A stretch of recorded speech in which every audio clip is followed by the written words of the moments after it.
À l'heure où le Royaume du Maroc souffre des défis économiques liés à la sécheresse et au ralentissement de l'économie mondiale, les observateurs craignent une nouvelle hausse de l'inflation si la crise de la mer Rouge se prolonge. D'autant que de nombreux navires commerciaux ont commencé à prendre le cap de la Bonne-Espérance, situé au sud de l'Afrique du Sud, comme route alternative au détroit de Bab el-Mandab et la mer Rouge, ce qui augmente le coût des importations du Royaume. Pour cette crise de la mer Rouge, il y aura un impact négatif par rapport à l'économie marocaine parce que par rapport au coût et surtout par rapport à la durée. Vu que le trajet maintenant, au lieu de passer par le canal de Suez, il va passer par l'Afrique du Sud. Donc il y aura un impact négatif sur le prix de fret ainsi que sur les primes d'assurance pour approvisionner certains produits qui vont venir de l'Asie vers le Maroc. Les chefs d'entreprise et les professionnels au Maroc craignent les éventuelles répercussions des tensions de la mer Rouge sur les prix de l'énergie dans le pays et leur impact sur les prix en général, d'autant plus que le pays importe plus de 90% de ses besoins énergétiques.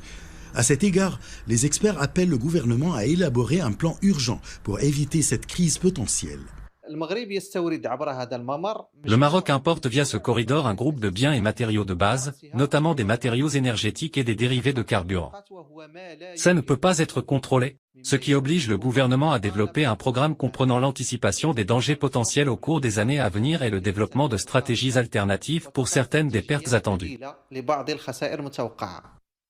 De son côté, le gouvernement marocain a annoncé sa disposition à faire face aux éventuelles répercussions de la hausse des prix de l'énergie et son plan de soutien aux entreprises et aux particuliers si la tension persiste en mer Rouge.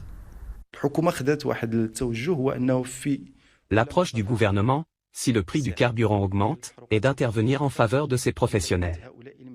Le but de cette intervention est d'aider ceux qui travaillent dans le domaine des transports afin qu'ils ne supportent pas seuls les coûts.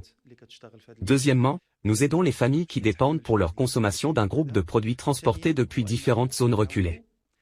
De même, les personnes qui utilisent les transports publics seront aidées et soutenues avec des sommes d'argent pour que les prix restent dans leurs limites normales.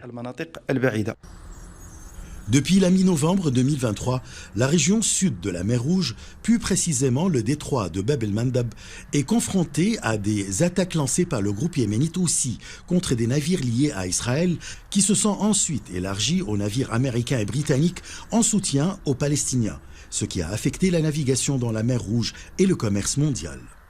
Achraf Massoud pour CGT1 français.